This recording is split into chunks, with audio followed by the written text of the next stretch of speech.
Greetings, you all. I want to say welcome back again. Been hitting you guys with a lot of videos lately because I've been practicing a lot.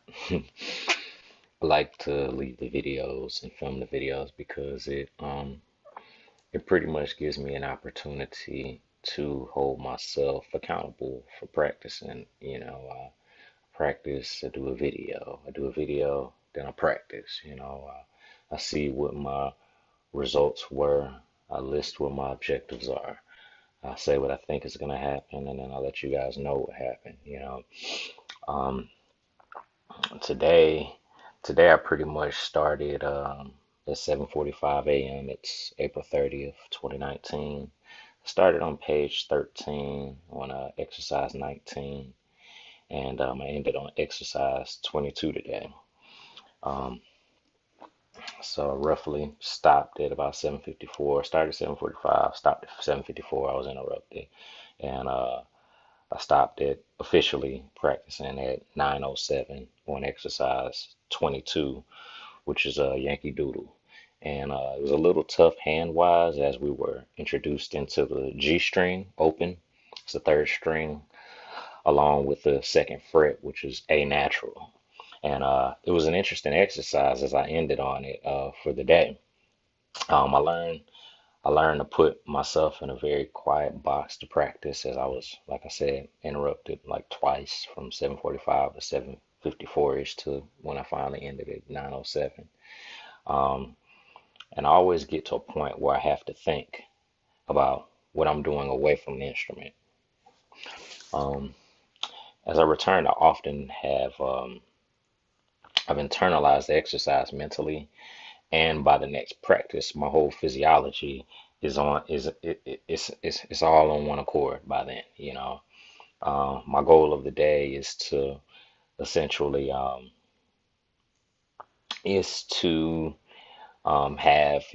one or two more practices at least before the end of this day for at least 30 minutes to an hour.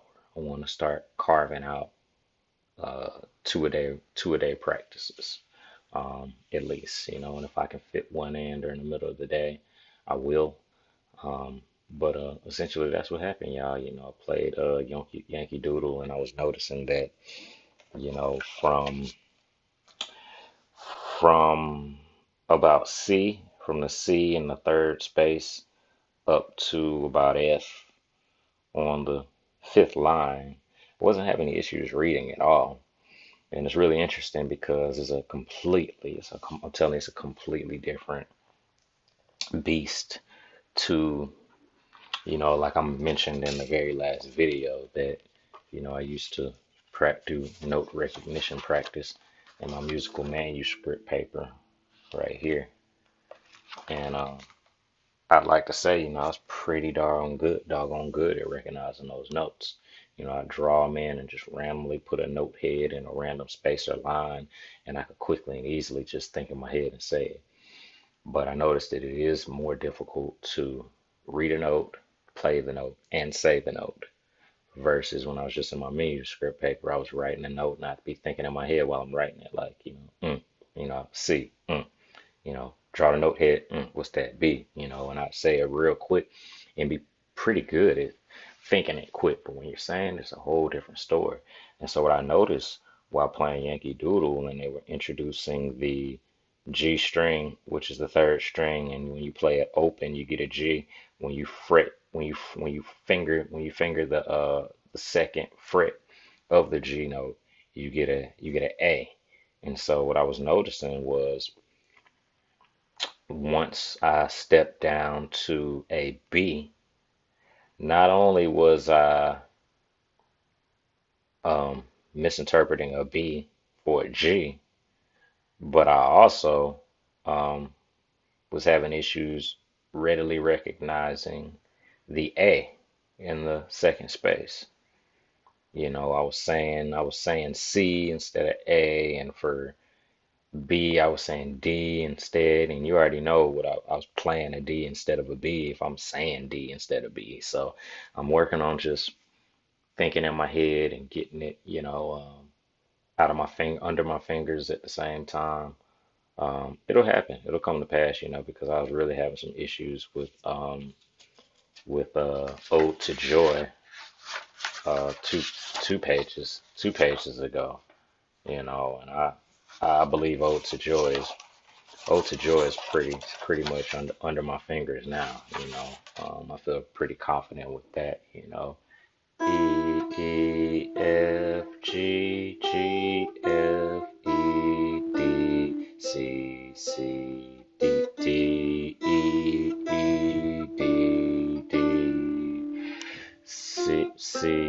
I mean uh-oh.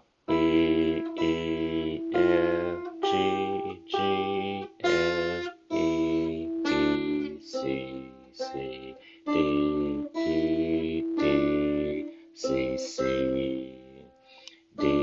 D, E, C,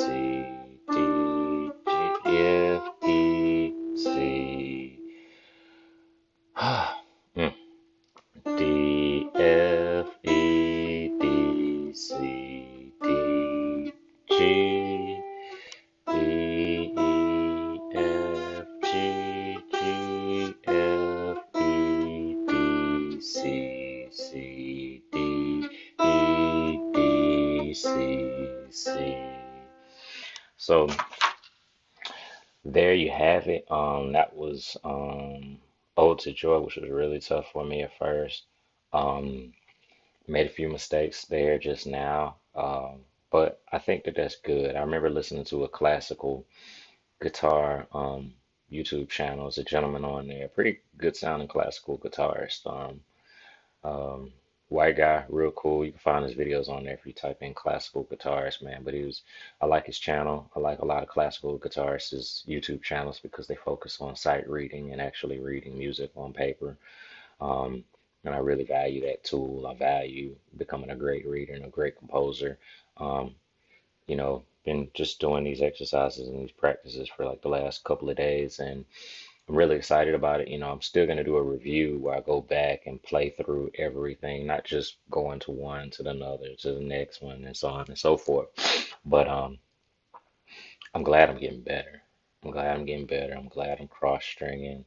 I'm starting to implement more practice because I intentionally want to get better. You know what I mean? But I'm gonna start thinking.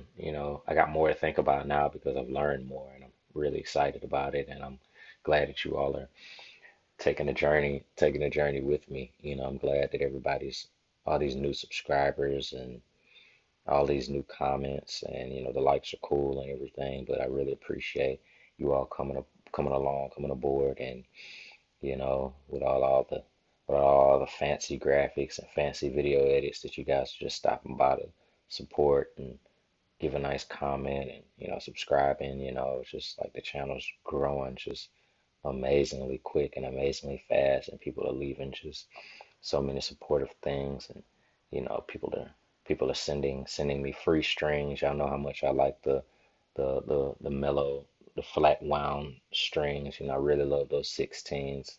I really appreciate y'all sending me out strings and just giving me new things to look at. I really appreciate it, y'all, and I'm looking forward to my journey of becoming a professional reading, writing, jazz guitarist, y'all. Y'all have a great day. God bless and peace.